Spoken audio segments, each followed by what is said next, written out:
Bom dia, seja bem-vindos. Nós estamos hoje iniciando, né, nossa quinta aula do curso IES, o curso de Introdução ao Yoga Integral. Pedir para vocês manterem os microfones fechados, as dúvidas a gente pede para deixar para o final, né? Quando a gente abre espaço para isso, então anotem as dúvidas que tiverem durante a aula. O tema de hoje é estudo do yoga, o yoga integral. Então vamos conhecer um pouco mais sobre a síntese, né, do yoga integral. E qualquer dúvida que vocês tiverem com relação ao Classroom, lista de presença, me chamem no privado, algumas pessoas já têm me chamado, eu acho que tá indo bem. Tá bem tranquilo, né, para todo mundo. Então é isso, eu vou passar a palavra, sou a Prema da Coessencial, né, recebi esse convite da Escola Nada Brahma, agradeço, né, a possibilidade de estar aqui, participando desse curso. Então é isso, vou passar a palavra para o Marcelo.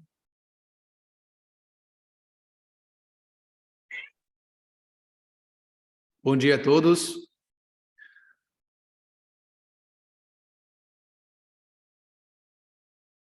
Estamos iniciando mais uma aula do curso IES, Yoga, Educação e Espiritualidade. Um curso inspirado nos ensinamentos do Sri Aurobindo e a mãe, os mestres do Yoga Integral, e como um curso preparado pelo mestre, o doutor Ramesh Bijlani, do Sri Aurobindo Ashram dele, como uma forma de celebração, de comemoração do 150 aniversário do nascimento do Sri Aurobindo, que foi o ano passado. E também do 75 aniversário da independência da Índia. Então, agradecemos a confiança do mestre Ramesh, e estamos tentando honrar essa colaboração que a gente tem com ele faz bastantes anos, facilitando esse curso para todos vocês. Bom, agradecemos também aos mestres de todas as tradições, aos mestres do Yoga Integral em especial, o Dr. Ramesh Bijlani, agradecemos o pessoal da Escola Nada Brahman, Raquel, Luciana, a equipe de professores aqui, agradecemos o pessoal lá no Brasil, a Prema, da Coessencial, Lucas, de Robertis, no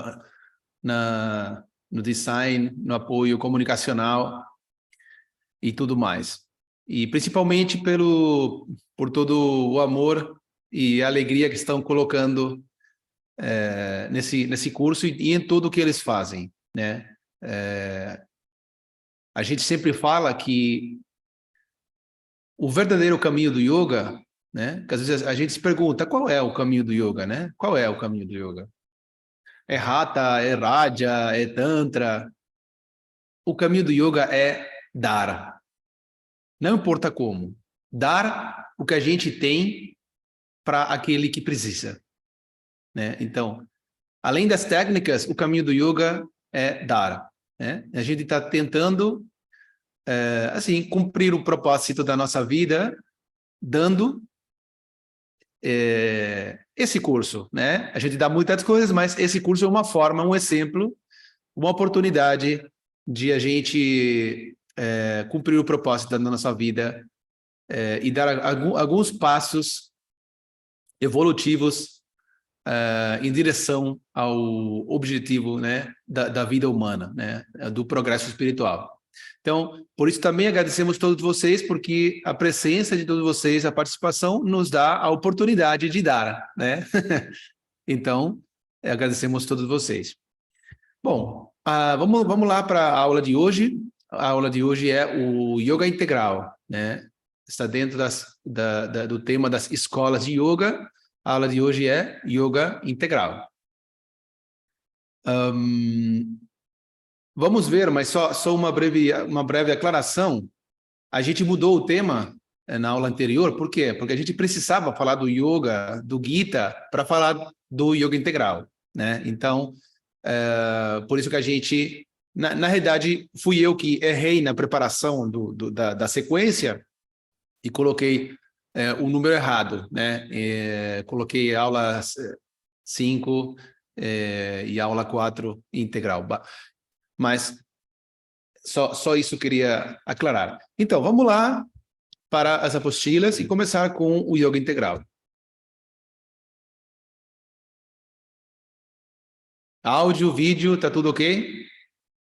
Sim? Muito bom.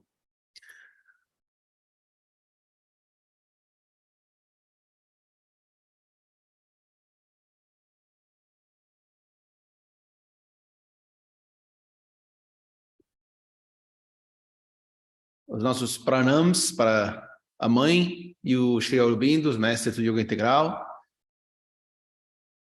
E pedimos as bênçãos deles para que não só essa aula, senão esse curso seja auspicioso. Bom, esse curso está dentro do programa YES, Yoga, Educação e Espiritualidade.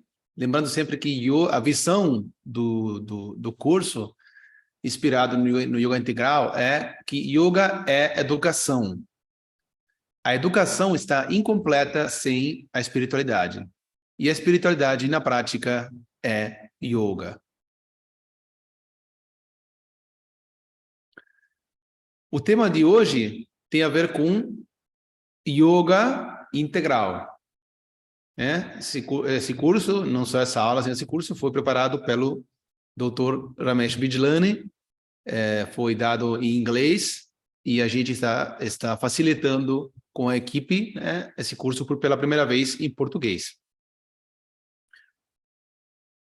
Lembrando sempre que a experiência tem mostrado que não só é difícil para aquele que não sabe inglês, né? Mas aquele que sabe inglês é difícil porque o inglês indiano tem suas particularidades, né? Nem sempre é tão fácil entender o inglês indiano e ainda mais entender os ensinamentos do Sri Aurobindo e a mãe no inglês indiano é um terceiro nível de dificuldade. Então, um dos objetivos de todo esse trabalho que a gente faz é fazer um esforço para facilitar o acesso aos ensinamentos.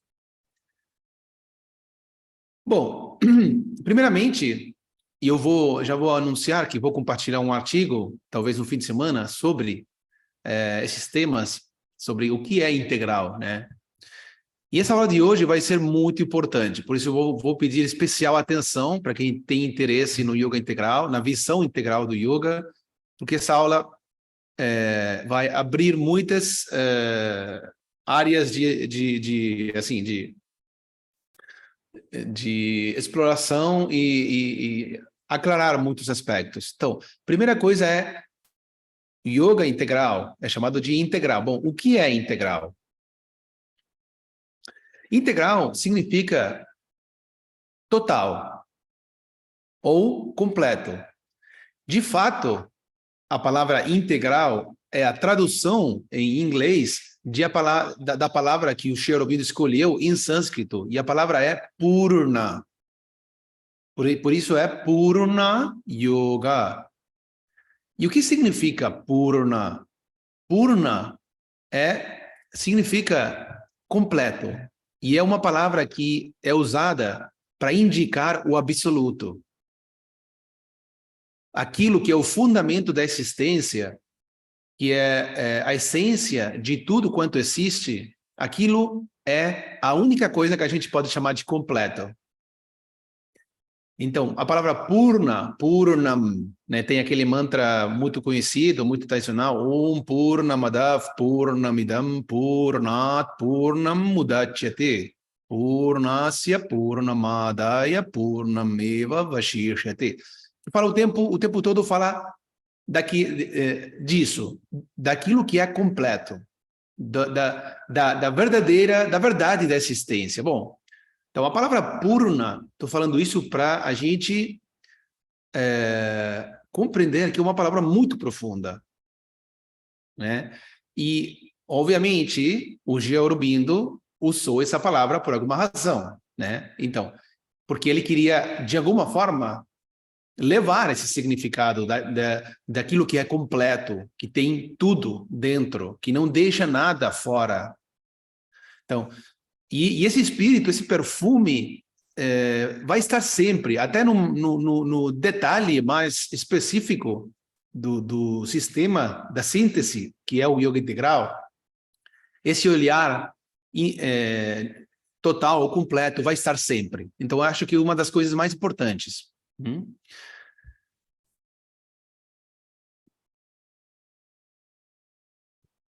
Sri Aurobindo também a gente pode trazer isso, né? Que temos obviamente falado na biografia que a gente viu algumas aulas atrás, foi uma personalidade única na história da humanidade, né?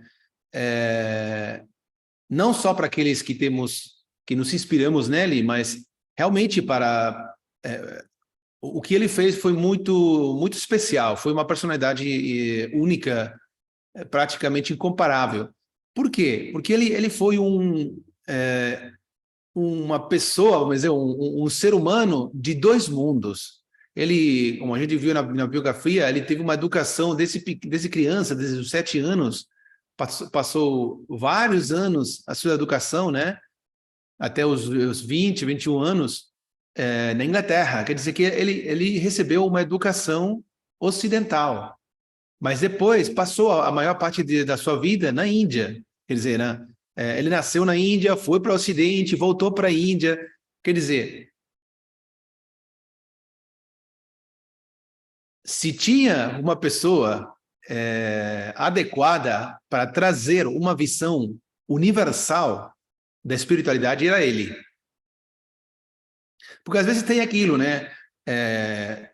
Todos os que fomos alguma vez para a Índia, tivemos contato com as pessoas e lá, eles têm um olhar diferente para a vida. Em muitas coisas, né? Tanto que para muita gente que vai para lá, que viaja para lá, é difícil se adaptar em alguns aspectos.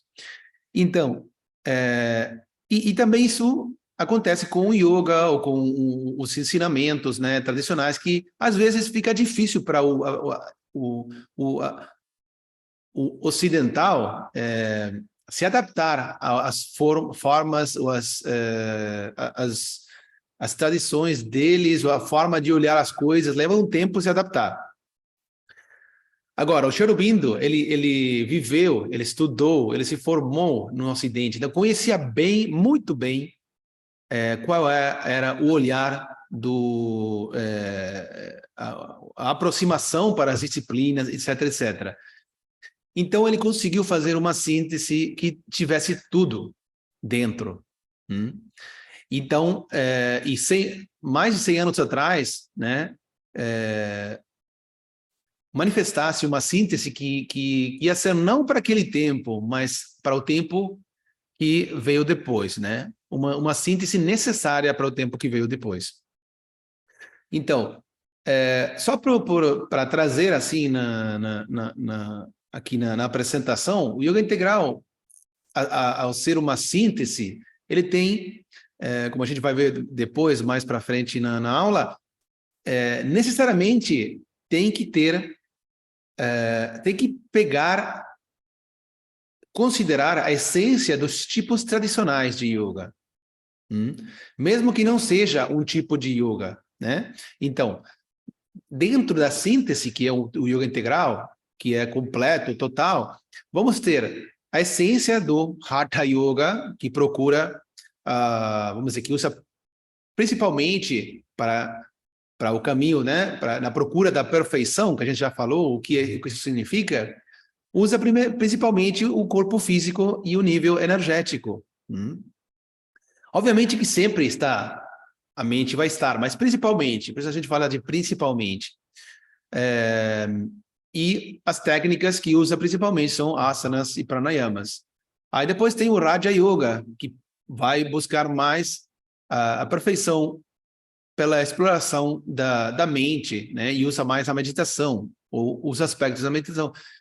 E logo também Hatha Yoga, Raja Yoga, O yoga do Bhagavad Gita, a gente já falou, né, que é chamado do caminho triplo, também está dentro da síntese do yoga integral, e também está o Tantra Yoga, né?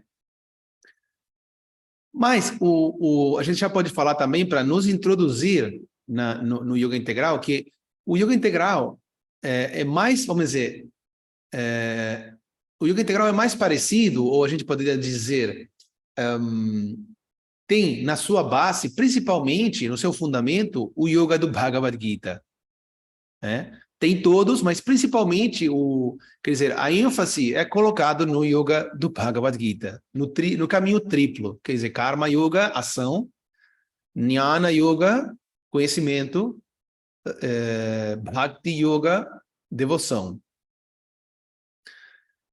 Então, o yoga integral, Purna Yoga, é uma síntese poderosa das escolas tradicionais de yoga. Quais? Aqui as que acabei de mencionar. Hatha Yoga, Raja Yoga, o Yoga do Bhagavad Gita, Tantra Yoga. Todas essas escolas estão dentro do yoga integral. Então, o yoga integral não seria tanto um tipo diferente de yoga, senão uma integração de todos eles. E a gente vai ver o que significa verdadeiramente uma síntese. Porque uma síntese não é uma combinação. Não é pegar todos os elementos, colocar em cima da mesa, pronto. Ter uma síntese. Não é uma combinação. Não é de qualquer forma que uma síntese é feita. Tem que ter certos requerimentos. Tá bom? Então, essa síntese poderosa das escolas tradicionais de yoga foi assim, manifestada, por dizer de alguma forma, nos artigos, mês a mês, que o Sri Aurobindo ia escrevendo na revista Arya. Lembram? Tem alguém que tem um problema com o áudio aqui?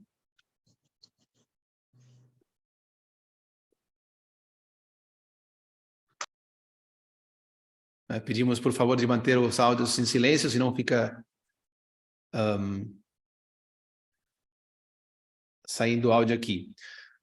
Então, lembra na biografia do Sri Aurobindo que a mãe com o Paul Richards foram para Pondicherry, aí decidiram naquele ano que estiveram juntos de lançar uma revista, mas depois tiveram que voltar pela guerra, aí o Sri Aurobindo ficou sozinho nessa tarefa e mais ou menos por 6, 7 anos, escreveu todos os meses um artigo em diferentes categorias. Bom, uma da categoria era yoga.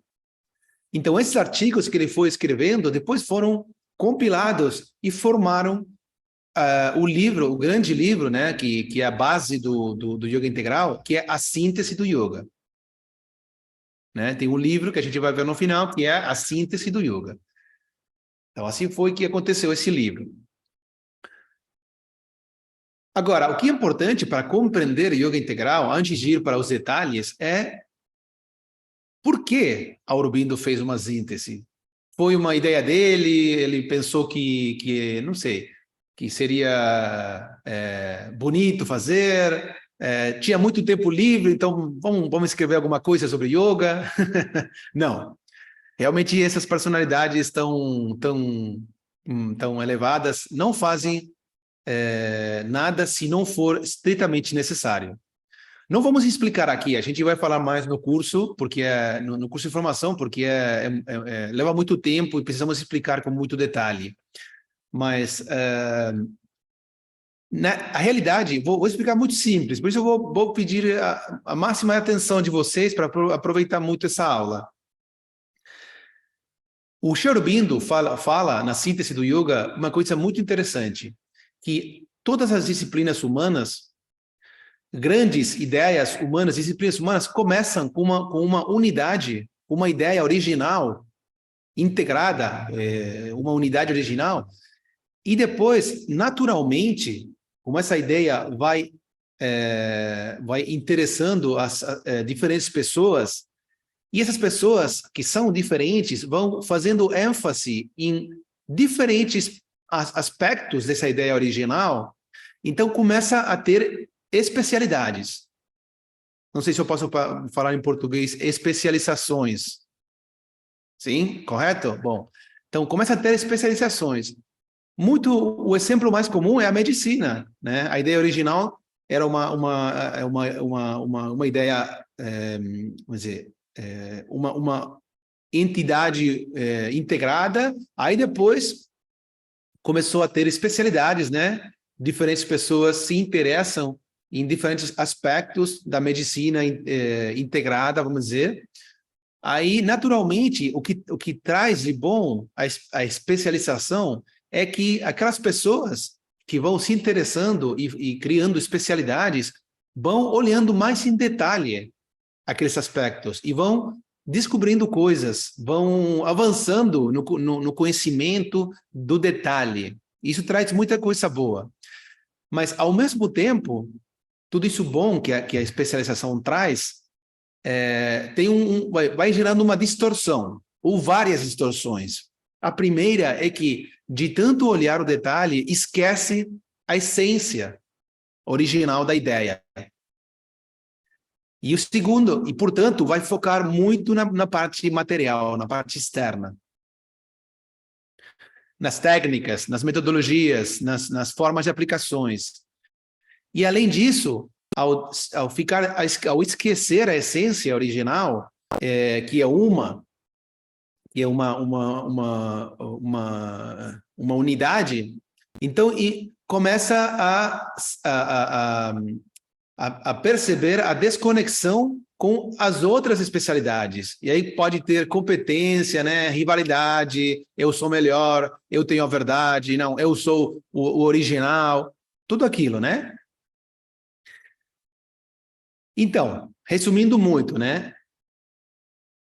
Chega um ponto, o Sr. Aurobindo fala, que as especializações vão gerando o que ele chama super especializações, quer dizer, especializações dentro da especialização. Então, quer dizer, a questão vai muito longe. E como vai muito longe e fica muito desconectado da ideia original e muito ligado, apegado ao aspecto material, esquecendo o resto dos aspectos, então é nesse momento que é necessário uma síntese. Bom, o Sri Aurobindo, ele identificou que o yoga, a disciplina do yoga, estava nessa fase no momento que ele viveu. E sentiu que era necessário, que era hora de fazer uma síntese. Porque o yoga, a mesma coisa que a gente falou da medicina, tinha acontecido com o yoga. O yoga começou com uma ideia original, uma unidade, aconteceram as especializações, as super especializações, né? Especializações são as escolas de yoga, os tipos de yoga. Dentro de cada tipo de yoga, Hatha Yoga, Raja Yoga, Tantra Yoga, tem muitos subtipos de yoga, né? Então, tinha milhares de versões do assunto. Então, mas eles, como aconteceu em todas o resto das disciplinas humanas, ia acontecer com o yoga, porque onde está o ser humano, vão acontecer os problemas do ser humano. Bom, então, tinha chegado um ponto que as disciplinas, as super especializações da disciplina do yoga, tinha esquecido o objetivo original, a ideia original, e estavam muito focadas para a parte externa, para a matéria que é o corpo físico, né? Para as técnicas, para as metodologias. Então, a prática do yoga tinha mais a ver com praticar uma metodologia, né? Do que ir em busca da união, né? Que é o objetivo original. Então, percebendo essa distorção, o Sri Aurobindo e o resto, o Sri Aurobindo sentiu a necessidade de fazer uma síntese. Então, por quê? Porque, além de esquecer o espírito original, quando o ser humano está muito apegado à parte externa e, portanto, esquece a parte interna, né? As metodologias, as técnicas subordinam ou deixam de lado, né? Colocam num segundo plano o objetivo original da disciplina, colocam muito por trás das técnicas, coloca na frente as técnicas, os métodos, alcançar objetivos mundanos, entendeu? Não sei, ter um melhor corpo, uma melhor mente, despertar a energia, ser melhor do que o outro, não sei, o que for. Mas todos os objetivos mundanos. Cadê a espiritualidade da disciplina? E também tem um aspecto especial. Sabe? O primeiro é esse, e o segundo aspecto que motivou o Sri Aurobindo a fazer a síntese foi que ele viu. É uma coisa de ver, né? Muitas pessoas falam do Sri Aurobindo como um rishi, né? Rishi quer dizer aquele que viu. Quer dizer que o divino revelou na sua mente uma certa verdade. Então, o Sri Aurobindo viu na sua mente que o yoga não ia estar mais, não sei se posso falar confinado, reservado, limitado aos círculos pequenos de praticantes, círculos esotéricos ou pequenos de praticantes, e ia se abrir, né, à humanidade inteira, a humanidade inteira. Estava por acontecer, né, isso, que o yoga não ia estar mais limitado a círculos pequenos de praticantes, ia ser universal. E depois aconteceu, né? Hoje em dia a gente vê claramente. Então, por essa razão e pela distorção que a gente falou, o Sri Aurobindo sentiu a necessidade de fazer a síntese. Por quê? Porque a síntese ia ser necessária para os tempos que iam vir no yoga, né? A humanidade que ia vir nas próximas décadas ia precisar de uma síntese para poder progressar espiritualmente. Bom, e por último, saber, né, vamos avançar com a apostila. Aqui está o livro, A Síntese do Yoga, né? Bom, a gente já falou que esse livro é uma compilação dos artigos que foram escritos mês por mês na revista Arya, tá bom? Depois viraram um livro. E que não é o único livro, não é a única fonte de sabedoria para o yoga integral, mas é a referência para entender a síntese do yoga, certo? Quando a gente quer entender a síntese do yoga, por que o Aurobindo fez, o que é uma síntese, o que tem dentro, onde está o aspecto principal, bom, então é aqui onde a gente tem que buscar a guia. Então, por que a gente já falou, né? Porque foi importante a síntese, necessária, mas que importante. E o que é uma síntese também, a gente tem que falar o que é uma síntese. Eu falei faz poucos minutos. Uma síntese não é uma combinação. Primeiramente, não é qualquer coisa, tá bom? Não é uma combinação, quer dizer, não é pegar os tipos de yoga, coloco um ao lado do outro, pronto. Não, isso não é uma síntese. Isso vai ser, está aqui, né? Quer dizer, uma síntese, bom, essa postilha aqui, uma síntese não é colocar as técnicas uma ao lado da outra. Por exemplo, faz não sei, uma aula, né? Aí, faz um pouco de asanas, de pranayama, depois faz meditação, Raja Yoga, depois faz um pouco de... dedica um pouco de tempo no seu dia a devoção, a levar o yoga para fazer algum tipo de ação relativa ao yoga, estuda um pouco das escrituras, Jnana Yoga, e vamos dizer, trabalha na vida como sem rejeitar a vida, né, a vida mundana. Então, chama tudo isso de uma síntese. Não. Fazer uma coisa atrás de outra, né, de forma prática, não alcança para ser uma síntese, tá bom? Então, uma combinação não é uma síntese. Colocar uma coisa ao lado da outra não alcança para ser uma síntese. Também não é uma prática sucessiva, como a gente falou, né? Fazer uma coisa atrás de outra não é uma síntese. Uma síntese é muito mais do que isso. E vamos ver o que é, né? Agora, o que é uma síntese, então? Se uma síntese não é uma combinação, pegar todos os elementos e colocar juntos, não é uma síntese. Uma síntese não é fazer uma coisa atrás de outra. O que é uma síntese?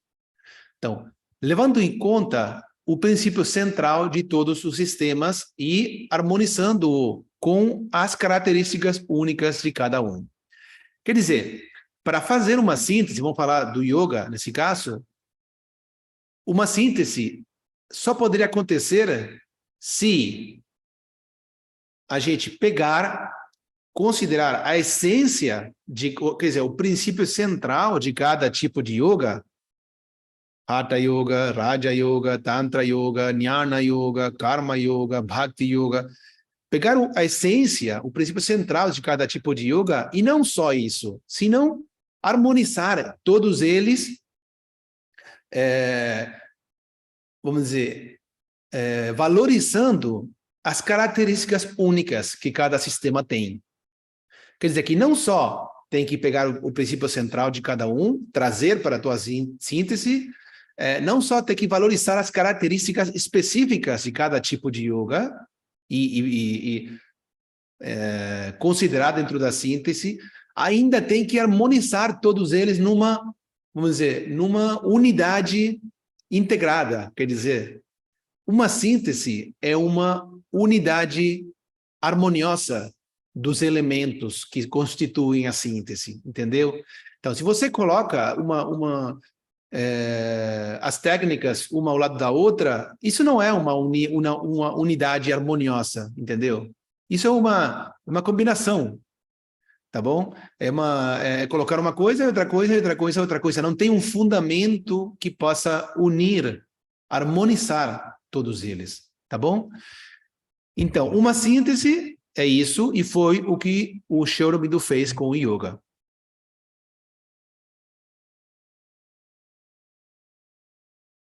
Uma síntese é uma unidade harmoniosa, única. Quer dizer, vou fazer ênfase nesse aspecto. Uma síntese tem que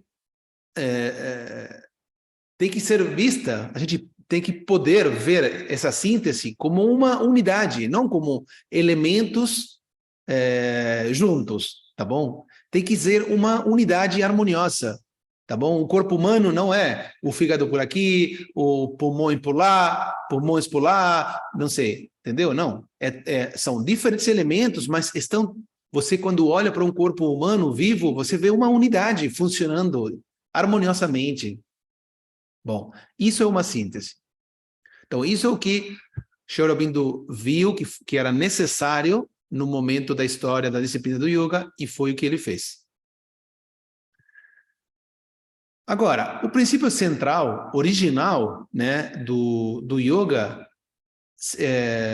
sempre foi aquilo que a gente pode chamar de autoaperfeiçoamento, tendo o divino como ponto de referência e meta. Quer dizer, isso eu vou voltar a explicar, porque às vezes a gente pode pensar errado sobre o que é o aperfeiçoamento. Quando o Sri Aurobindo fala da perfeição, né, porque a definição de yoga que ele apresenta na síntese do yoga, né, ele fala de perfeição, né? Ele fala de um esforço metodizado para a autoperfeição através do tá. Bom, quer dizer, a gente falou um pouquinho disso, mas vamos voltar sobre esse tema. Perfeição é a única coisa perfeita, vamos dizer, na existência é o absoluto. É o fundamento da existência. Por quê? Porque é perfeito. Alguém poderia perguntar, e por quê? Bom, o porquê é muito simples. O absoluto, sendo absoluto, é uma coisa só. Não tem duas coisas, não tem divisão lá. Então, se não tem duas coisas, não pode ter falha. Não pode ter... porque se você teria falha, teria a parte que não tem falha e a parte que tem falha. Teria duas coisas, entendeu?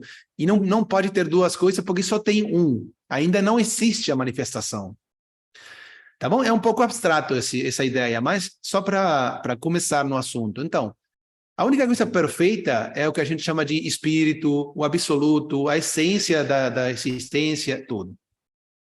Então, quando o Sri Aurobindo fala da perfeição, não é outra coisa que virar um com esse absoluto. Quer dizer, a união, né, da qual o yoga fala. Então, esse é o princípio central de todos os sistemas de yoga. Mesmo que hoje em dia a gente pense, bom, mas na minha aula de yoga eu nunca escutei isso, no curso que eu fiz, eu só falei de, não sei, de asanas, um pouco de meditação, ninguém falou. Tudo bem, não tem problema, mas estamos falando da essência da disciplina, né? Do original. Então, o princípio central de todos os sistemas do yoga é virar um com a essência da existência. Então, vamos imaginar, quando isso acontecer, então, uma palavra para chamar isso vai ser união e outra pode ser alcançar a perfeição, entendeu? Então, não é que a gente, como ser humano, vamos, não sei, praticar muitos exercícios e vamos virar, como resultado dos exercícios, vamos virar perfeitos. Não é essa a ideia, certo? Então, a perfeição é virar um com o absoluto, com a consciência divina. Então, mas hoje em dia, mesmo que os ensinamentos védicos falem que eu já sou, a minha essência já é perfeita, bom, eu não vivo como um ser humano iluminado, certo? Por isso estamos todos procurando, caminhando, tentando evoluir e progressar espiritualmente. Bom, então mesmo que hoje eu não esteja lá, né, no lugar da perfeição, não importa isso. Mas quer dizer que hoje eu estou aqui e estou dando passos na direção da perfeição. Bom, esse caminho, essa jornada, é o que a gente chama de autoaperfeiçoamento. Certo? Quer dizer, a caminhada desde o ponto onde eu estou na direção da união, tá bom? E isso é o que é o yoga. O yoga é tanto a união final como o caminho desde onde eu estou até lá. E os passos que eu vou dando é o que a gente chama de progresso espiritual. Certo? Não é muito difícil de entender, é difícil de fazer, né? Bom, então, o que traz aqui a apostila é que isso é comum a todos os sistemas. Antes de ter especializações no yoga, vamos dizer, a ideia original tinha esta essência, certo? E é o que o Sri Aurobindo vai lá resgatar e trazer para frente novamente, porque tinha sido esquecido, pelo menos em termos gerais.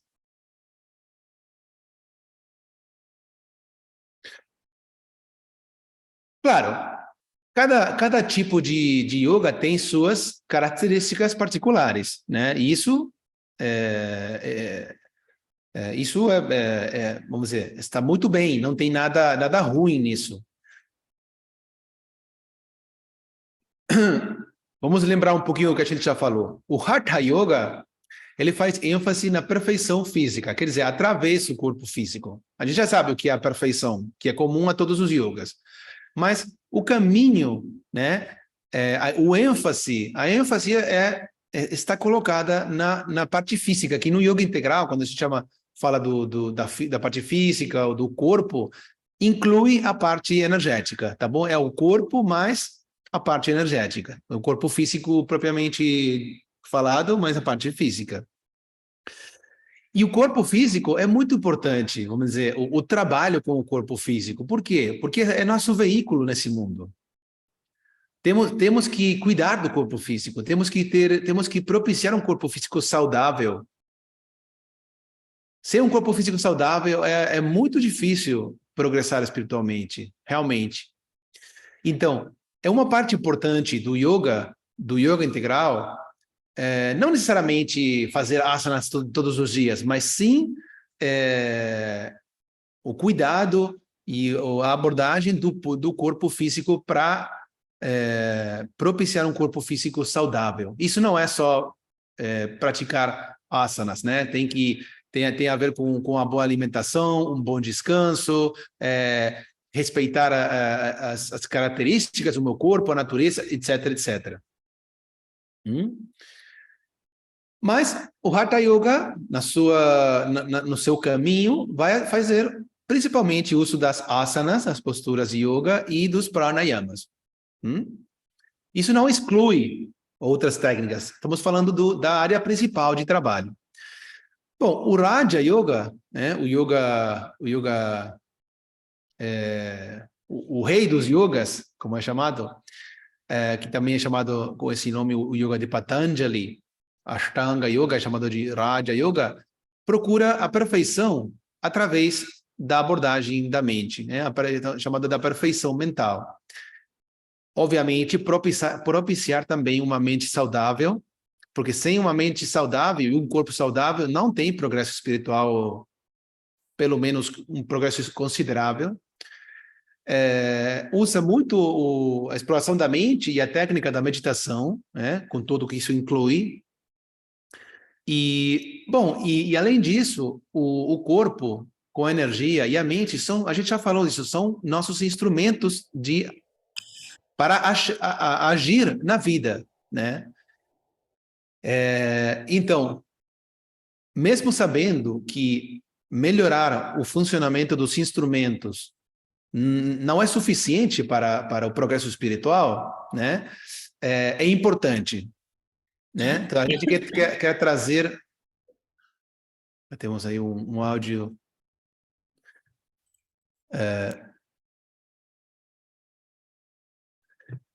Bom, então, essa visão é importante, mesmo que não seja o objetivo último, né? A melhora do funcionamento dos instrumentos, corpo-mente, isso não quer dizer que a gente não tem que prestar atenção, né? Tem que prestar muita atenção. Temos que cuidar muito, temos que, e ainda mais usar para coisas boas, né? Para coisas espirituais. Bom, depois temos Tantra Yoga, né? Que é outro sistema que tem uma característica muito interessante que o Sri Aurobindo pega também, traz para o Yoga Integral, que é não rejeitar a vida mundana, né? O mundo.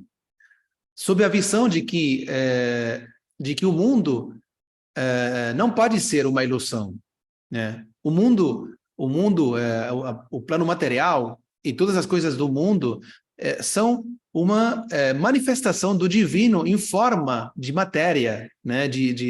Da terra, dos objetos, etc. Bom, e também todo o que tem na vida mundana pode ser usado, primeiro pode ser visto como o divino manifestado no plano material, e segundo pode ser aceitado e usado como um caminho para o progresso espiritual, para a perfeição, né? Para progressar e para o autoaperfeiçoamento. Quer dizer que o ênfase está colocado em não rejeitar o mundo, não se afastar do mundo, mas, ao contrário, estar bem conectado no mundo, né? Com esse olhar do divino, e se aproximar, vamos dizer, ao divino através do mundo. Obviamente, não rejeitar nenhum aspecto do mundo, por mais ruim que pareça, e, dessa forma, progressivamente transformar nossa natureza. Bom, tem algumas pessoas que, às vezes, têm usado isso além dos como pode dizer, dos limites éticos, né? Mas, bom, esse é uma parte que a gente não vai entrar nessa aula. Depois temos o Yoga do Bhagavad Gita, né? Que a gente já falou na aula passada, que é chamado de o caminho triplo. e que é o sistema na qual, fundamentalmente, o Sri Aurobindo se basou, né, para seu yoga. Quer dizer, todos os yogas estão dentro do yoga integral, mas a ênfase está colocada no yoga do Bhagavad Gita. Por quê? Porque o yoga do Bhagavad Gita, vamos lembrar um pouquinho, tem algumas características, né? Lembram aquele atrativo universal e tal, que fazem que o caminho seja, ao mesmo tempo, vamos dizer, simples, no sentido de não exigir muitos requerimentos para a pessoa, é flexível, aceita todo mundo desde o lugar onde está, e coloca a atenção não no objetivo final, senão em cada passo, né? Então, vamos lembrar essas coisas.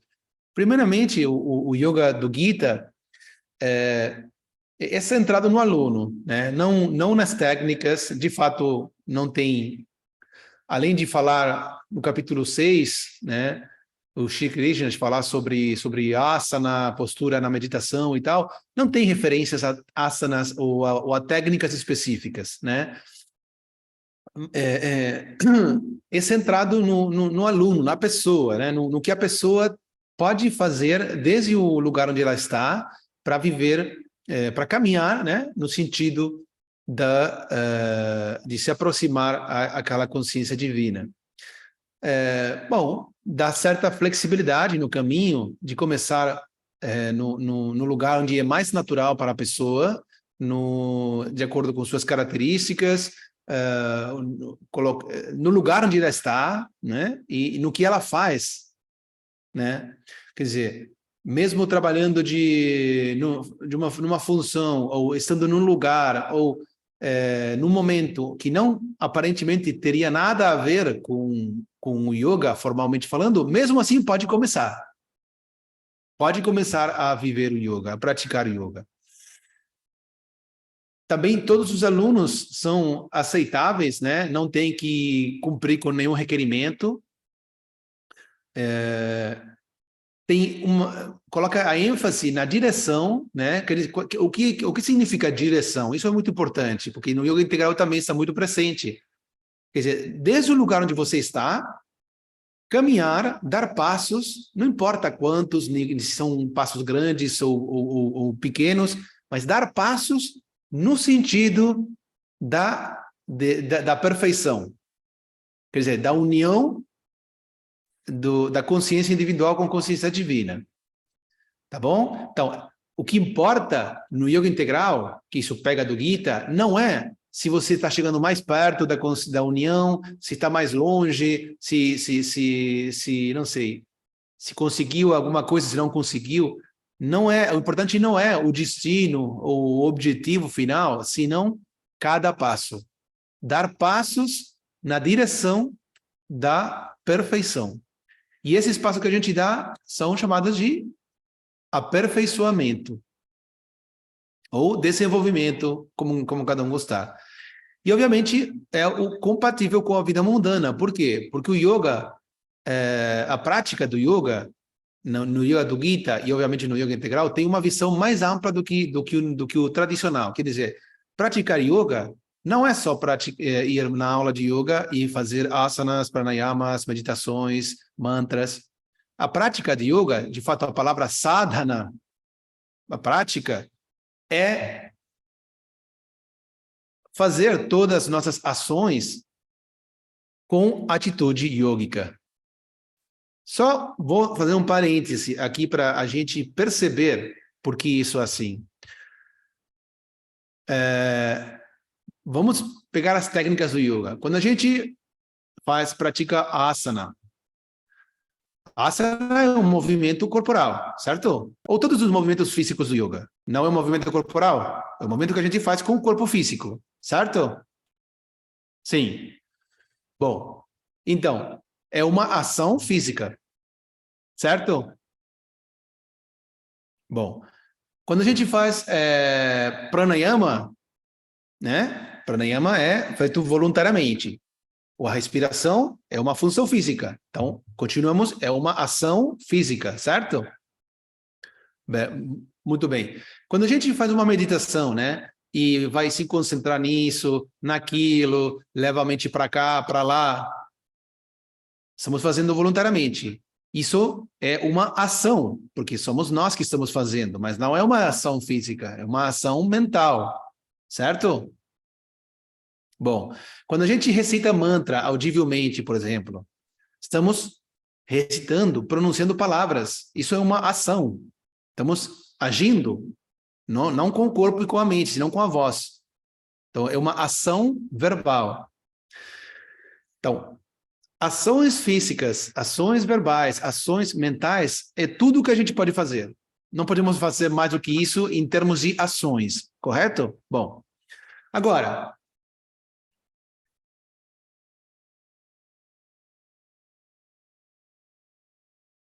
quer dizer, todas as ações que a gente faz no yoga são, de fato, todas as ações que a gente pode fazer em nossa vida, tá bom? Porque saímos da aula de yoga ou da prática formal e na vida humana, o que podemos fazer?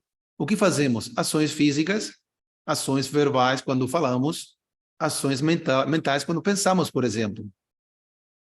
Então, esses 3 tipos de ações é tudo que a gente pode fazer. Então, o que coloca aqui o Yoga do Gita é que, vamos dizer, yoga, a prática do yoga, na realidade, não tem a ver com um tipo de ação específica, como, por exemplo, uma asana, uma meditação, um mantra, um pranayama, senão com, vamos dizer, o tipo de ação e a atitude por trás da ação. Tanto é assim que vamos dizer, uma prática de asana sem a atitude yógica não pode ser chamado de yoga. Porque o que determina se é yoga ou não é yoga não é o tipo de ação que você está fazendo, senão a atitude por trás da ação.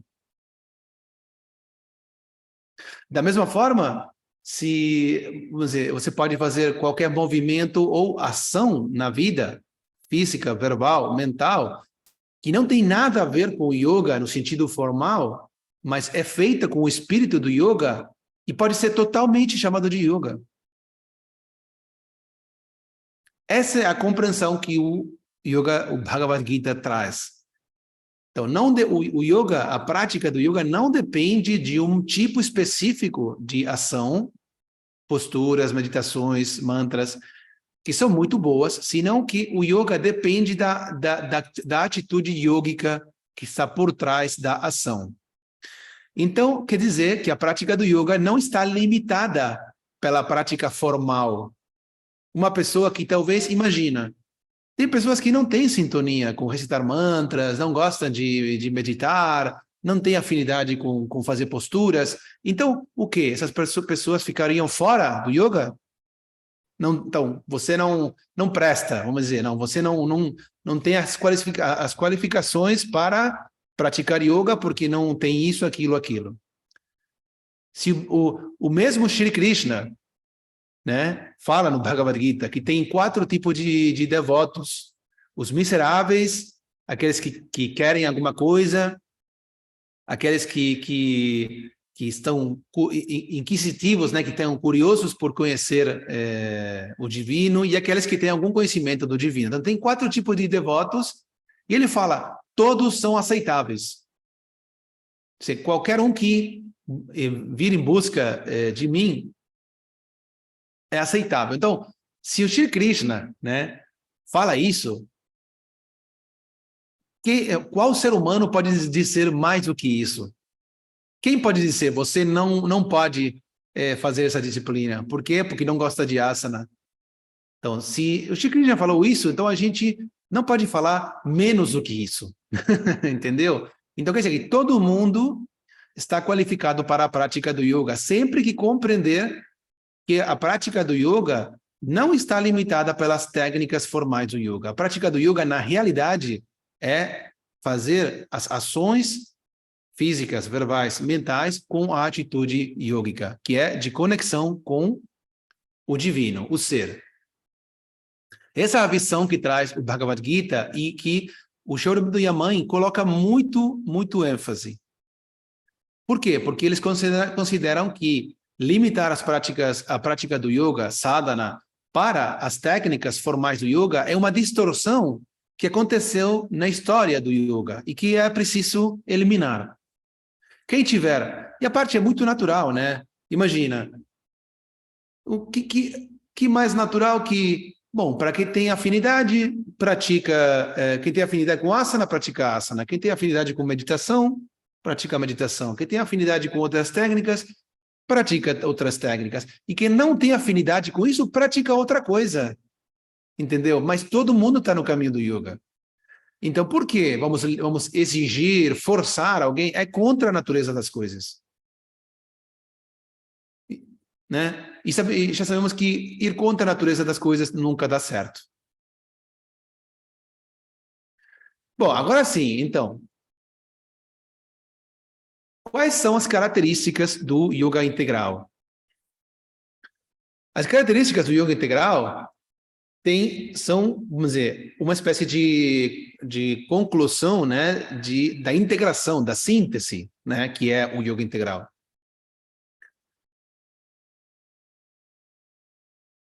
Quer dizer, o yoga integral não só não rejeita o corpo e a mente, não descuida o corpo nem a mente, senão que integra e valoriza muito. Só que a única coisa que o yoga integral, que a visão do yoga integral faz é não limitar o objetivo do yoga à melhora do instrumento. Entendeu? Quer dizer, os instrumentos, se podem funcionar bem, é muito bom, muito melhor. Né? Mas o objetivo final não é só melhorar os instrumentos, porque isso não alcança para ser yoga, para ser uma disciplina espiritual, como o exemplo da faca. É preciso a guia, né? A guia superior para usar esses instrumentos de uma forma boa, correta, para mim e para o mundo.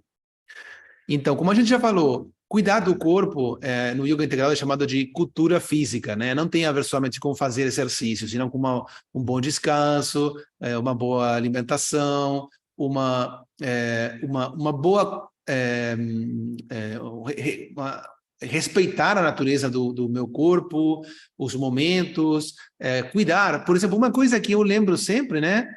Que nem muita gente fala, é que por exemplo, quando a gente... Uma coisa muito simples, mas que é muito evidente. Às vezes, por exemplo, na prática de asana, as pessoas o tempo todo querem ir além da postura, querem chegar na postura da imagem do livro, exigem muito o corpo, assim, fazendo um esforço tremendo, né? Isso... querem fazer uma postura de um dia para outro, né? E todo esse esforço adicional, exigência, além das possibilidades hoje do meu corpo, é como se fosse quase uma espécie de violência, né, que eu estou exercendo para meu corpo. Então, dar o tempo para que meu corpo físico possa ter mais flexibilidade, se relaxar, então, também é cuidar do corpo. Né? Dar tempo, ter paciência para eu poder assimilar os ensinamentos também é cuidar da mente. Né? Não é só fazer uma meditação, estar tranquilo e depois o resto das 23 horas do dia fazer qualquer coisa contrária a isso. Então, o yoga integral não nem rejeita, nem descuida o corpo e a mente, tenta não só melhorar o funcionamento, senão transformar os instrumentos. Quer dizer, transformar quer dizer que funcionem à luz da guia divina, da guia da alma. Também dá liberdade de construir o próprio caminho, quer dizer, uma característica do yoga integral é que não tem um caminho fixo. Obviamente, olhando para as distorções dos sistemas tradicionais, o Sri Aurobindo não ia criar uma distorção adicional, né? Então, se realmente cada um é diferente, cada um tem seu tempo e suas inclinações, suas características, então a gente é contra a natureza das coisas tentar impor um sistema fixo para uma pessoa que não tem uma natureza que está em sintonia com esse sistema fixo. E além disso, se eu crio, por exemplo, eu vou criar um sistema fixo, a gente vai, essas posturas, essas meditações, esses pranayamas, esses mantras, e depois vou obrigar todo mundo, sem importar quem é essa pessoa, qual é a sua característica, suas inclinações naturais, suas possibilidades, seus gostos. Se eu não considerar tudo isso, provavelmente, para algumas pessoas, meu sistema vai ser muito bom, e para outra vai ser, até pode ser ruim. Até pode criar desequilíbrio. Então, obviamente, vendo isso, que é muito básico, o Sri Aurobindo não ia criar um sistema fixo onde essa distorção pudesse acontecer novamente. Portanto, dá a liberdade de construir o próprio caminho. Até mesmo ele fala que cada ser humano tem um caminho. Né? Até esse ponto de que cada um tem que ter seu próprio caminho. Não, bom, pode ser parecido ao outro, mas não aquela coisa o mesmo para todo mundo, em todo lugar, vai contra a natureza das coisas. Mas ainda existe muito. Também por isso o yoga integral não é tecnicamente intensivo, porque as técnicas melhoram o funcionamento dos instrumentos. E o objetivo do yoga não é só melhorar o funcionamento dos instrumentos. O resultado da prática de técnicas não pode te dar progresso espiritual. Então, vendo isso, o Sri Aurobindo eles não, e a mãe, obviamente, o Sri Aurobindo e a mãe, não deixaram um sistema de técnicas ou exercícios que todo mundo deve praticar.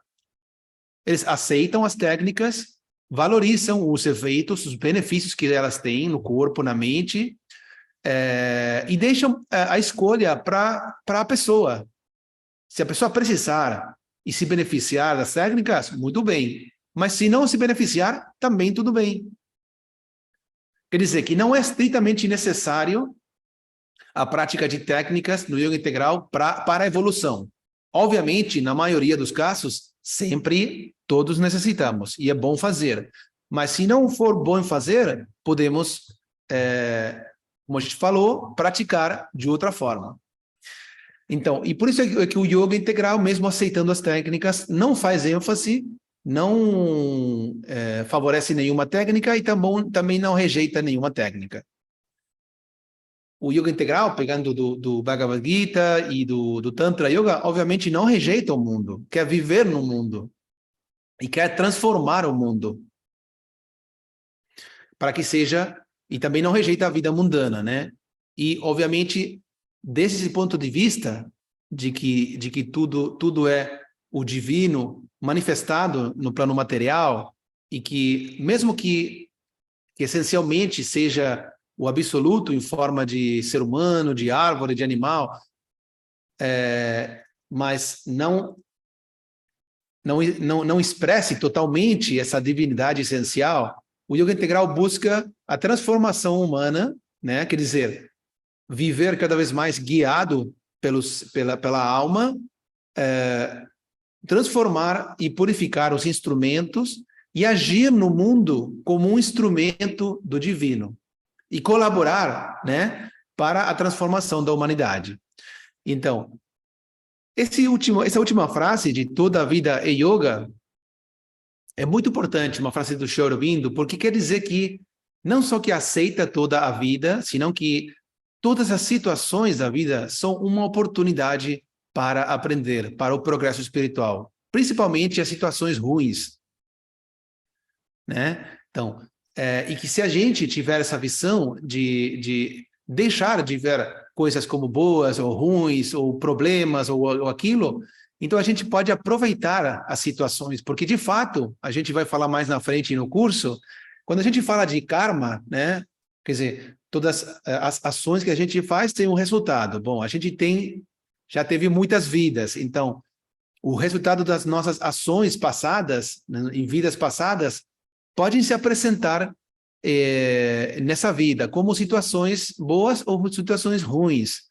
Mas como isso segue o princípio da lei do karma, então quer dizer que todas as situações que se apresentam na minha vida pela lei do karma vêm para mim, acontecem para que eu possa aprender alguma coisa. Então preciso ver dessa forma, entendeu? Em vez de ficar triste ou bravo, o que for, porque ou perguntando por que acontece para mim, por que aquilo. É importante se a gente puder ver como uma oportunidade, mais como um problema, como uma oportunidade para aprender alguma coisa e que se está acontecendo é porque é necessário para mim aprender alguma coisa. Então a gente transforma a vida em yoga. O yoga não é mais limitado à aula de yoga. O yoga passa a ser a nossa vida. Por isso, a palavra sadhana, quer dizer prática, normalmente, um esforço, uma prática, que normalmente é associado com um conjunto de técnicas, né, que a gente pratica por um certo tempo. No yoga integral tem um significado maior, que a sadhana é a vida da pessoa. Por quê? Porque cada momento é uma ação, né? A gente faz ações e cada momento é uma oportunidade para levar a atitude yógica para a vida e aprender. Fora disso, ficaria um yoga muito, muito restrito, muito limitado, que não teria, vamos dizer, seria difícil de gerar coisas boas em termos permanentes na vida da pessoa. Agora, uma pergunta muito comum, né, no yoga integral bom, falando tudo isso, então como começo? Como que eu começo? O que eu tenho que fazer? Porque não é tecnicamente intensivo, não é isso, não é aquilo, não tem um método específico, vamos dizer, de todo mundo fazer a mesma coisa em todo lugar. Bom, isso às vezes traz uma dúvida, né? Bom, claramente o Sri Aurobindo preferiu deixar essa maior liberdade, mesmo que a pessoa tenha dúvidas e às vezes não saiba como começar, em vez de criar um método específico para todo mundo, em todo lugar, não? Porque é mais fácil para o ser humano pegar uma folha e saber, primeiro eu tenho que fazer isso, segundo tenho que fazer isso, terceiro eu faço isso. Isso é mais fácil, né? Mas agora, o que eu faço? Faça o que você quiser. Então, começa a olhar para os lados, como que eu posso fazer o que eu quiser? Como que eu começo? É mais difícil, né? Administrar essa maior liberdade. Mas, na realidade, no yoga, né, o esforço pessoal é chamado de sadhana, e sadhana vem da palavra sadhan, que quer dizer o meio, né, um meio. Então, quer dizer, o yoga integral coloca ênfase na sadhana, na vida da pessoa, o esforço pessoal para viver o yoga nas ações da vida diária, né? Não só nas práticas, nas aulas de yoga. Quer dizer, essa é a sadhana no yoga integral, que faz muito ênfase em levar o yoga para a vida, né? E aqui é a frase do Sri Aurobindo: toda a vida é yoga.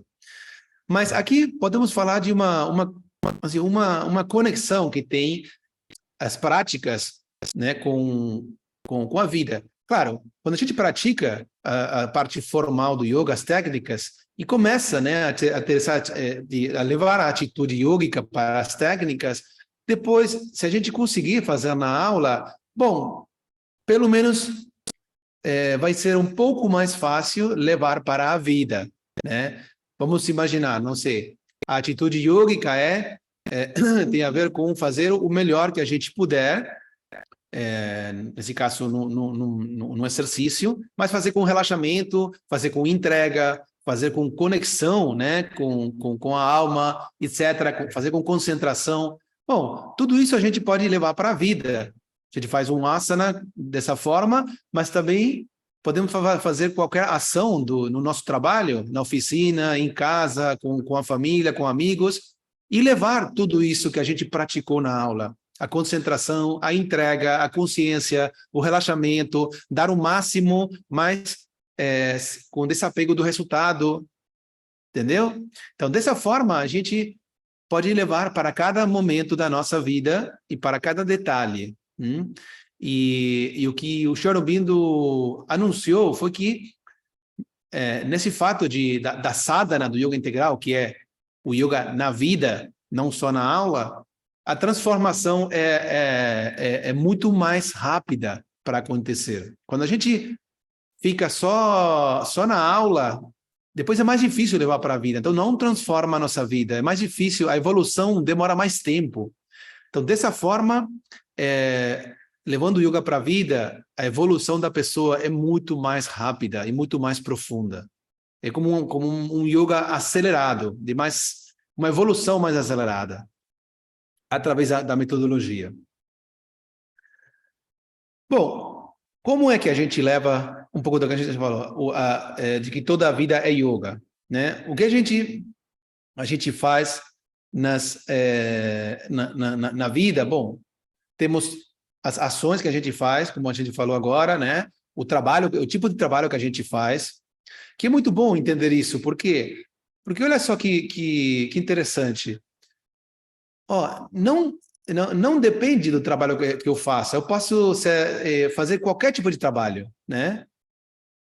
Qualquer tipo de trabalho. Estar numa oficina, na rua, dirigir um caminhão, não sei, dar aulas, ser médico, engenheiro, o que for. Então, independentemente do meu trabalho, eu posso praticar o yoga. E da mesma forma, entendeu? Por quê? Porque o yoga não depende do tipo de trabalho, depende da atitude interior. Então, tem a ver com a atitude yógica que a gente traz para a nossa vida, para a nossa função. E, bom, e obviamente respeitando as características individuais de cada um. Depois, o que a gente faz? O tempo todo, independentemente do trabalho que a gente faça, a gente tem o tempo todo que fazer escolhas. Estamos escolhendo, né? Faço isso ou faço aquilo, né? A gente já falamos das escolhas no Bhagavad Gita, né? E também tem a ver com as escolhas, né? Vamos pensar nisso. Como que a gente faz escolhas? Ou a partir de qual ferramentas a gente escolhe na vida? Temos três, vamos dizer, ferramentas para fazer escolhas. A primeira é fazer escolhas guiado pelas emoções, quer dizer, o que a gente gosta, o que se sente bem. Podemos dizer que a maioria das pessoas escolhe na base das emoções. Fazemos escolhas baseadas também no intelecto, mas o intelecto escolhe na base do quê? O intelecto faz um cálculo, né, de perdas, ganância, riscos, etc. Então, na base desse cálculo, né, se for maior a ganância que a perda e se tiver um risco baixo, então pode ser uma boa escolha feita desde o intelecto. Mas o intelecto e as emoções, que são são as duas funções da mente, quando eles estão, quer dizer, quando não estão transformados, quando não estão purificados, eles agem guiados pelo ego. Então, a escolha é uma escolha, finalmente, do ego e para seu próprio benefício. Então, o resultado da minha escolha finalmente não vai ser bom. Pode me trazer um pouco de bem-estar, de porque eu escolhi o que eu gosto e rejeitei o que eu não gosto, ou fiz um cálculo racional de ganância e perda no momento e ganhei um pouco mais do que perdi, mas finalmente, no fundo, não estou satisfeito, não estou em paz, né? Que é o que eu, como ser humano, busco. Então, o que o yoga integral coloca é que a melhor ferramenta para escolher na vida não é nem as emoções, nem o intelecto guiado pelo ego, senão a alma. Quer dizer, o aspecto dinâmico da alma, que é o ser psíquico, que é o aspecto dinâmico da alma, né? Outra forma de chamar é a voz interior, que nos fala, né, rapidamente e claramente o que é correto. A dúvida, olha só, pessoal, a dúvida, quando a gente tem dúvida, tem o dilema, faço isso, faço aquilo, é porque ainda a gente está na mente, está no ego. Na dimensão do ser, não tem dúvida. É uma voz clara, é isso. Obviamente, depois a gente tem que ter a coragem de atuar, de agir, guiado pela alma, certo? A gente pode até perceber, escutar a voz, mas depois não ter a coragem de fazer, de levar para a prática. Bom, isso é importante também. Então, as escolhas que o yoga integral, da qual o yoga integral fala e que tem a ver com levar o yoga para a vida, são as escolhas desde o ser psíquico. E olha só, de tanto escolher baseado no ser psíquico, as emoções e o intelecto começam a ser transformados, purificados.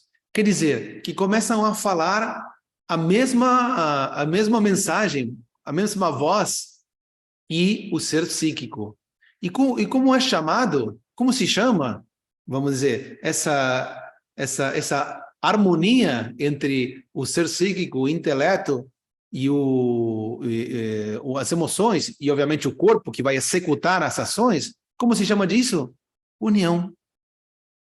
Essa é outra forma de ver a união da qual fala o yoga. Na vida, gente, estou falando da vida, não estou falando de teoria abstrata, estou falando do dia a dia da gente. Vai no supermercado, tá com seu filho, está no trabalho, todo o tempo estamos fazendo escolhas. Tá bom? Então, isso é um aspecto importante para refletir e levar o yoga à vida e nos transformar a partir disso. Bom, e por último, o outro aspecto de toda a vida yoga é a atitude para altos e baixos, né? Quer dizer, essa certa equanimidade da qual a gente fala sempre, de se desapegar do resultado das nossas ações ou das experiências e ver as experiências como, como oportunidades para aprender, mesmo que sejam experiências dramáticas, né? Porque, não sei, se não gosto que hoje está chovendo, bom, não é tão grave assim, mas coisas mais dramáticas como, não sei, morte de alguém, algum acidente, alguma perda grande, né? É mais difícil, mas mesmo assim podemos tentar. Né, essa atitude de equanimidade ante o sucesso ou o fracasso, né?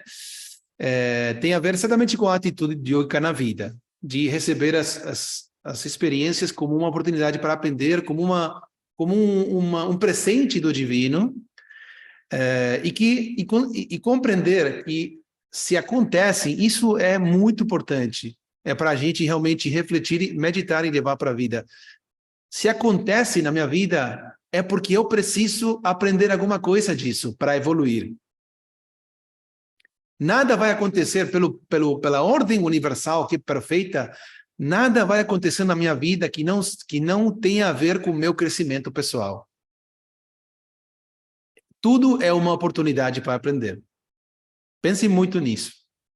Por mais ruim ou difícil que seja, tudo é dado para mim como uma oportunidade para eu evoluir, para dar um passo no sentido do progresso espiritual e viver cada vez em mais harmonia e plenitude. Bom, temos a função que a gente faz, o nosso trabalho, as escolhas e a atitude para altos e baixos, não. O que mais é a vida, né? Tudo isso é a vida, não tem mais o que isso.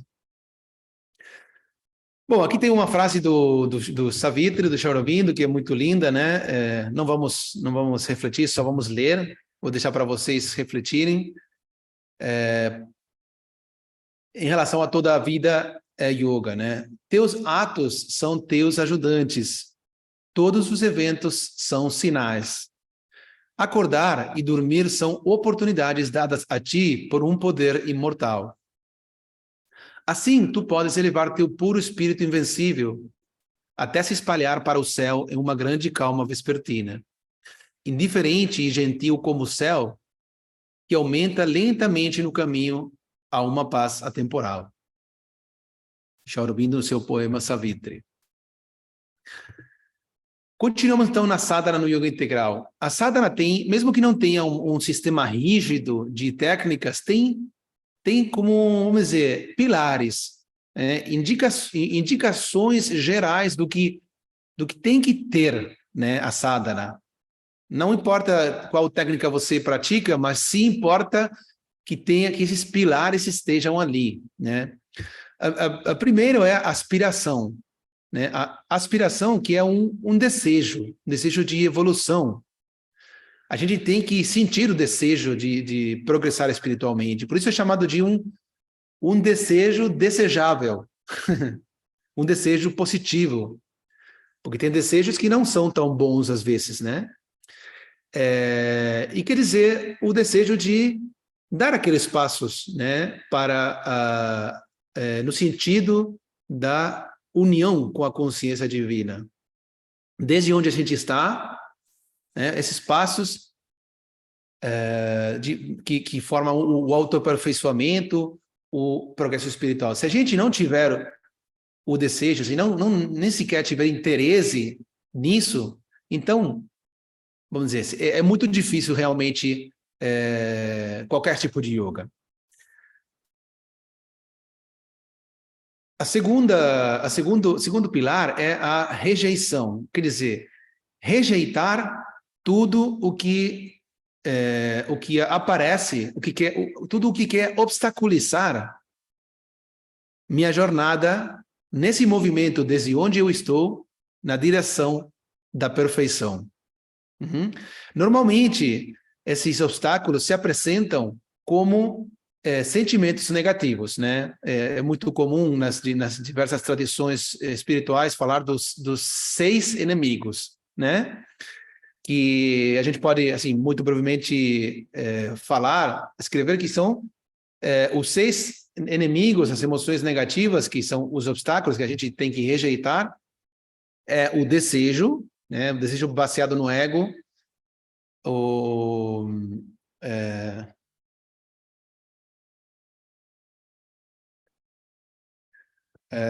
peraí que esqueci a palavra em português. Como que é? Peraí, vou falar as outras e quando eu lembrar, falo.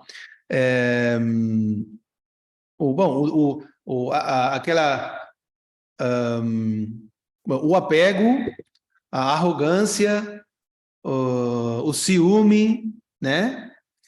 E eu vou falar agora o outro que não lembro como que é em português.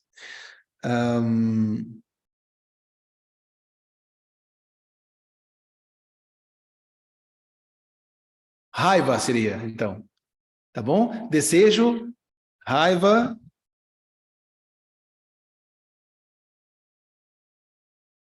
avareza, apego, arrogância e ciúme.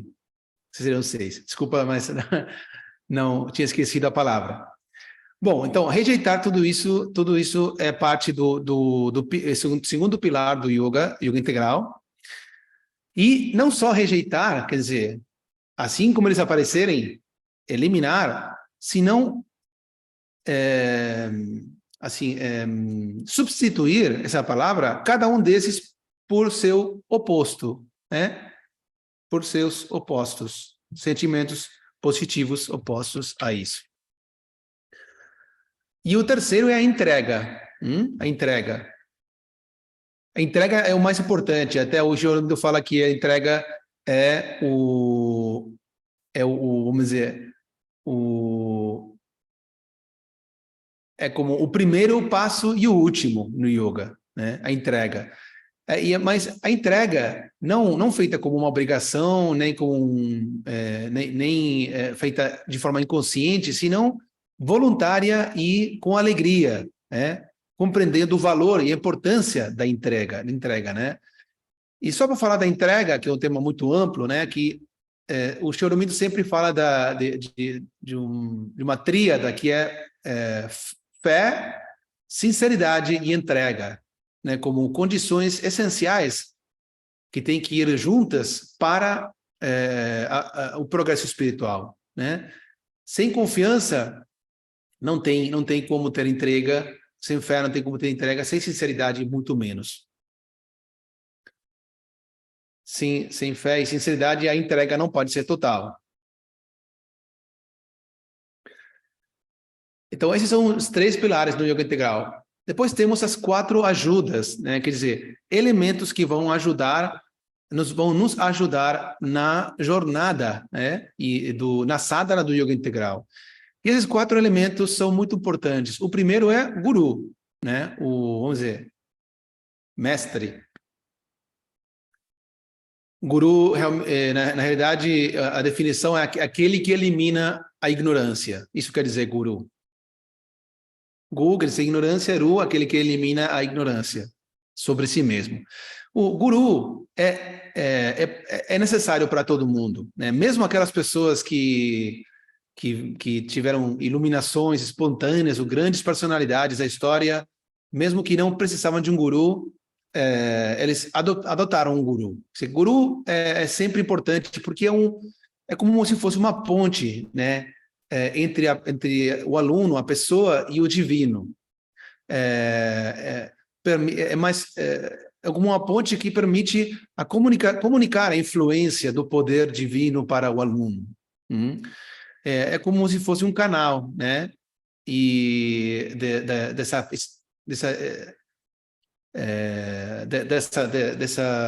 desse poder do divino. E também porque é mais fácil para qualquer pessoa, para qualquer ser humano, se relacionar com outra pessoa, com outro ser humano, do que se relacionar com um princípio abstrato, né? Que não vê, que não pode perceber com os sentidos físicos. Então, isso também ajuda muito. Bom, o guru tem algumas funções, né, concretas, que normalmente o Sri Aurobindo falava em 3 aspectos. Uma é a de ensinar através das palavras, que é o mais comum. Outra é através de ensinar através do exemplo, quer dizer, a sua vida mesma. E a mais importante é a de ensinar através da influência, que não tem a ver com palavras nem com ações, senão com sua presença, a sua vibração. E tanto é assim que os gurus, eles podem continuar ensinando depois de deixar seu corpo físico, né? Sendo uma influência positiva para os discípulos. O guru tem que ser um guru genuíno, né? Verdadeiro, quer dizer, não alguém que tem, assim, tá vestido de branco, que fala em sânscrito, coisa do tipo, senão uma pessoa que seja genuína, quer dizer, honesta, né? Sincera, que não está procurando ter o que ele fala, o que ele faz é para ter mais alunos, para, não sei, vender mais cursos de yoga, ou ser mais conhecido, mais famoso. Não tem a ver com isso, né? Então, a primeira ajuda no caminho do yoga, para o yoga integral, é o guru. É necessário. A segunda é Shastra. Shastra que são as escrituras, onde estão colocados os ensinamentos. É o que está disponível como conhecimento nas escrituras. Depois temos Kala. Kala é tempo. Gente, isso é muito importante. O tempo, as coisas vão se desenvolvendo no tempo. e muito tempo. Não um dia, 2 dias. Às vezes a gente pensa que, eu já sei de yoga, né? Já fiz 1 ano, 2 anos, faz 5 anos que eu faço yoga, então já sei de yoga. Não, estamos falando de muito tempo. Décadas e décadas e décadas. Só assim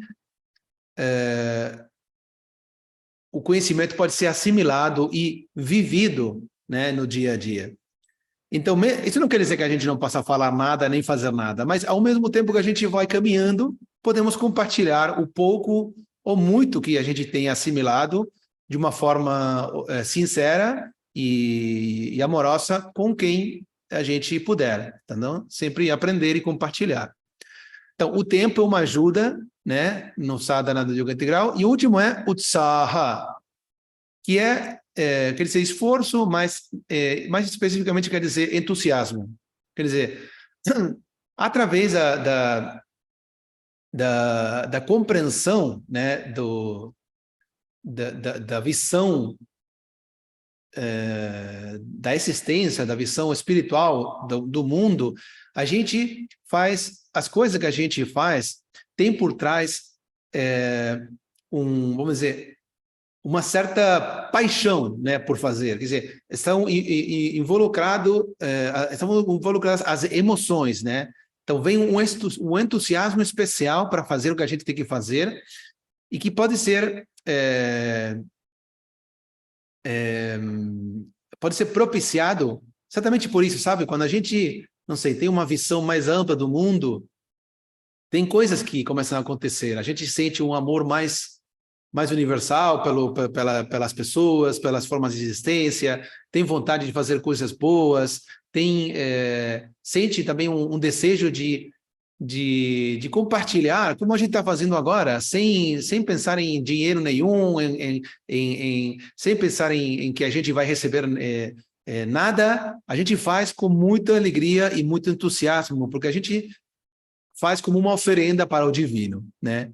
Então, utsaha é esse tipo de esforço, um esforço que tem uma paixão por detrás e pode vir do agradecimento, do amor, né? E que está por trás de todos os grandes eventos do mundo, né? Esse tipo de esforço é chamado de utsaha. Então, esses 4, Guru, Shastra, Kala, Utsaha, são considerados os quatro ajudas no caminho, na sadhana do yoga integral. Agora, já indo para o final, sempre foi falado, como o yoga integral vai além dos yogas tradicionais? Bom, o yoga integral vai além dos yogas tradicionais de uma forma especial. Naquele tempo, a ênfase dos yogas estava principalmente colocada na liberação individual, né? O elemento coletivo, mesmo que não era,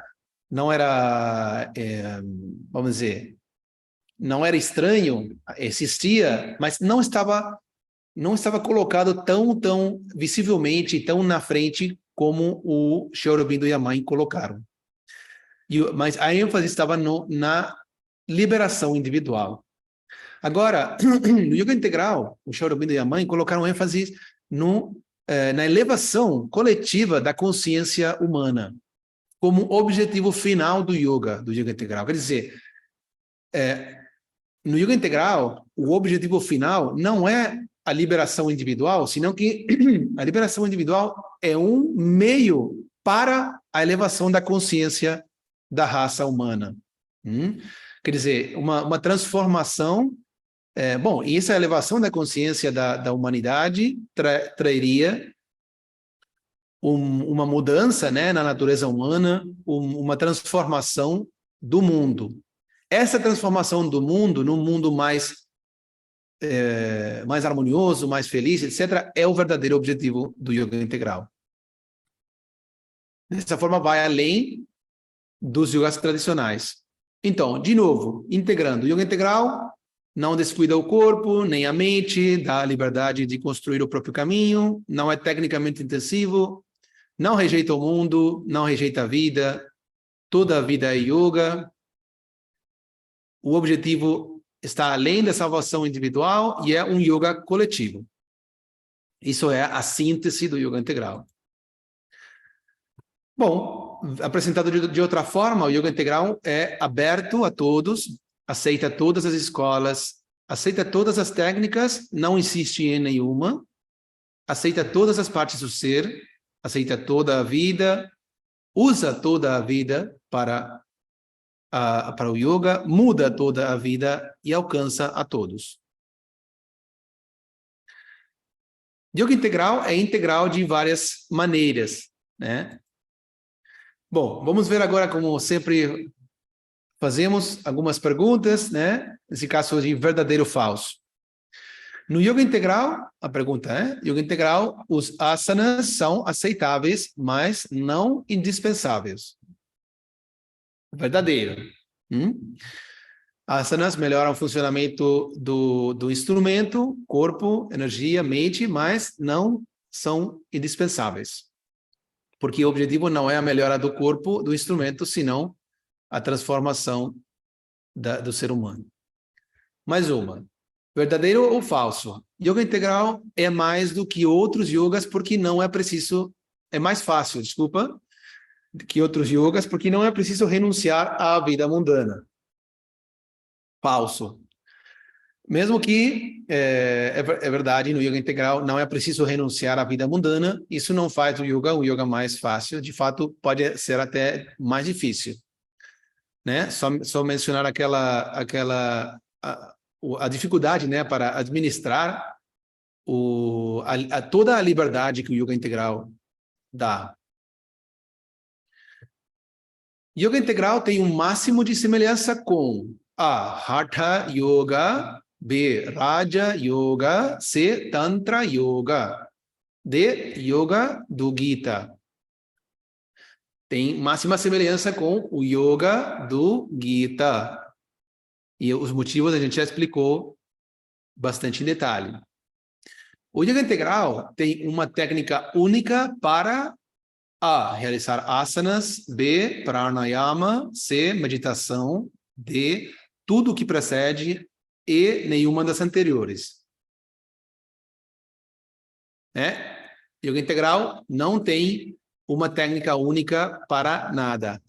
De fato, aceita todas e usa dependendo a necessidade. Bom, isso ficou aqui. Yoga integral é tecnicamente intensivo. B.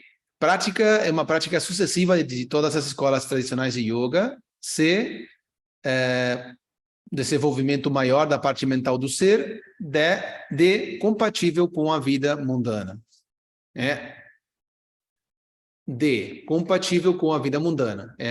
O yoga integral é compatível com a vida mundana.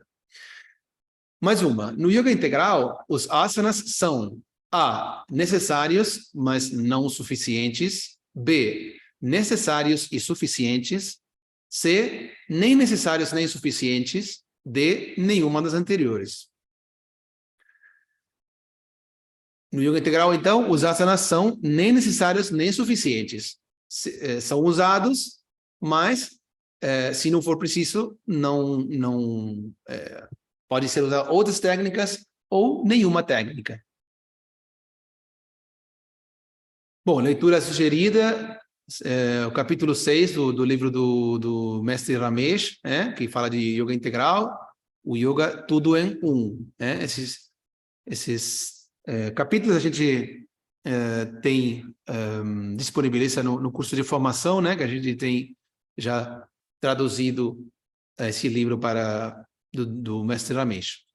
Depois tem, obviamente, a síntese do yoga e esse livro que é chamado de Yoga Integral, que é uma compilação das cartas que o Sri Aurobindo respondeu a seus discípulos quando ele estava, depois de 1926, que se retirou da vida externa. Bom, ele respondia por carta. Então, todas essas cartas foram agrupadas, classificadas por temas e colocadas nesse livro. Portanto, é um livro muito interessante e valioso. E depois tem esses dois livros de Larry Seidlitz, que é uma psicóloga americana que acho que mora em Auroville agora, Bom, e tem uma ótica bastante interessante para o tema de hoje. Bom, obrigado.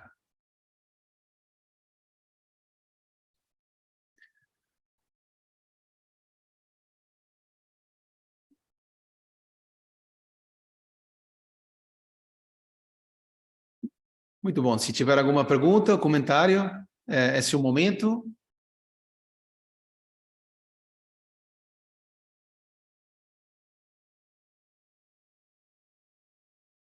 Namastê. Lucas, namastê. Namastê, namastê a todos.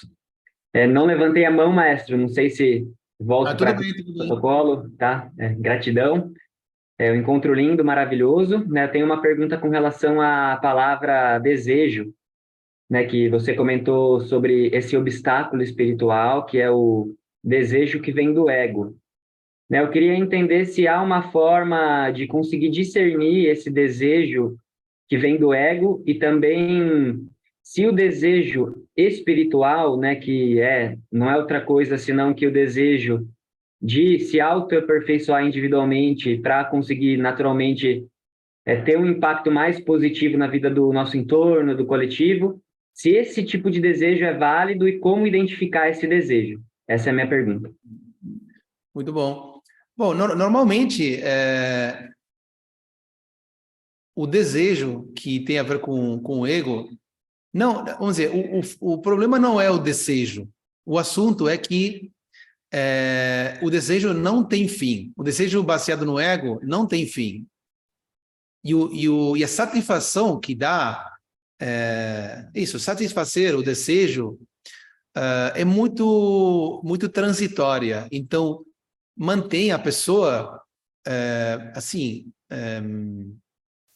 como numa prisão, né? Sempre nesse esquema de, bom, a pessoa não está tranquila se não tem aquilo que deseja. Quando tem aquilo que deseja, está tranquila, mas ainda não quer perder, porque sabe que se perder ou ir embora, vai voltar a estar assim, sem tranquilidade. Então, tudo isso traz agitação para a mente, traz conflito e sofrimento, né? Então, tem vários tipos de desejos, né? Não, por exemplo, não sei se a gente tem questões fisiológicas, né, que são necessárias, tem outras questões que são necessárias, mas quando a gente fala de o desejo como um obstáculo, a gente está fazendo ênfase naquele tipo de desejos que tem a ver com o ego, quer dizer, com o meu mundo pessoal, né? Então, para identificar isso, é muito simples. Se a gente observar o desejo que aparece, o que ele está falando, a gente vai ter vai descobrir algumas coisas. Primeiro, que o desejo está sempre focado em mim. Quer dizer, eu quero, entendeu? E não, o desejo não inclui as outras pessoas.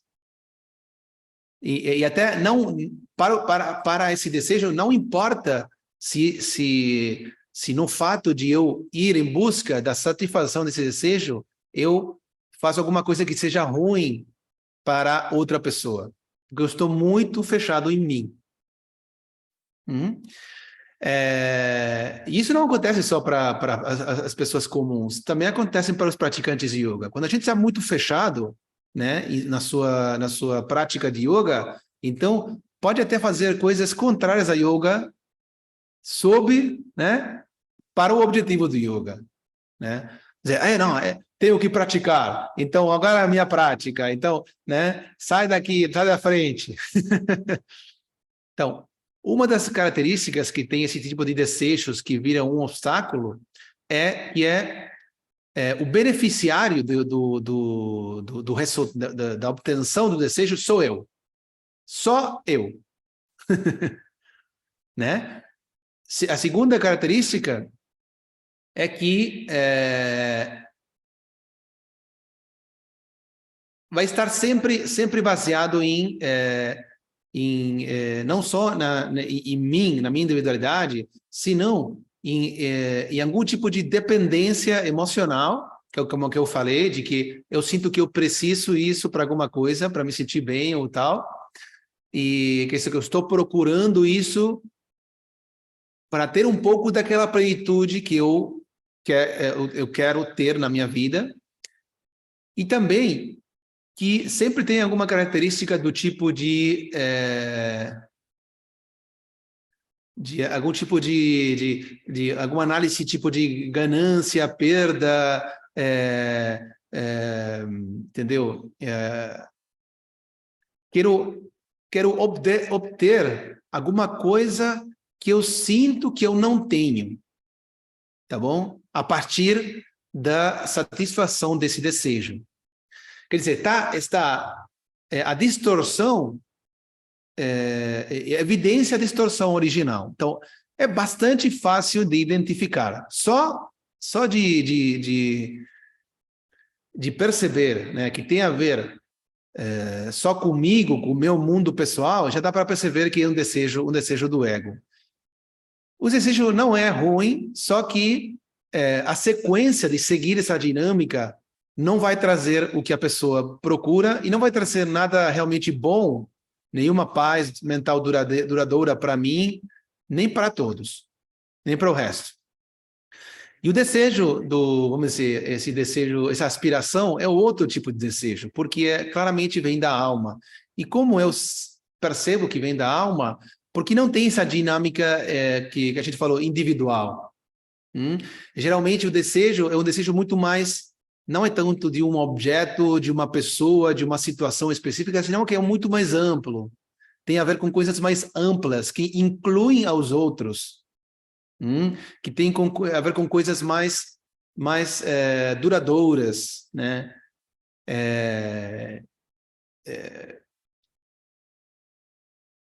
E bom, desde o ponto de vista da energia, é uma energia mais leve.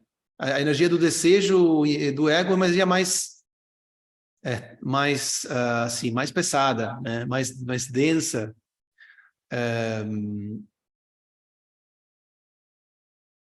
E tem, quer dizer, no desejo do ego não tem tranquilidade, tem ansiedade, tem raiva, né? Se a gente não conseguir satisfazer o desejo, fica bravo, não está tranquilo. Ao contrário, nos desejos da alma, tem aquela tranquilidade que se não conseguiu agora, bom, vai conseguindo aos poucos. Tem uma tranquilidade, uma calma por trás. Tudo isso ajuda a perceber a diferença. Então, claramente, estar assim, atrapado, apegado a essa dinâmica do desejo, do ego, é um grande obstáculo.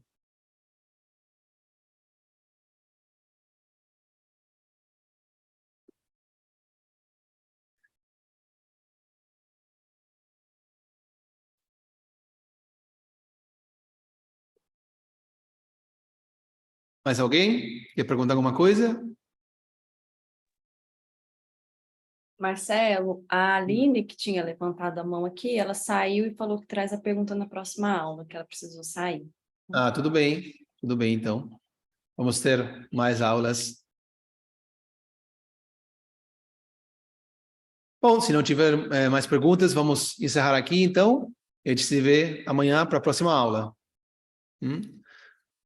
Agradecendo a todos, vocês, aos mestres, ao pessoal da escola aqui, pessoal do Coessencial, Lucas, Prema, e, bom, tudo de bom. Tenham um bom dia.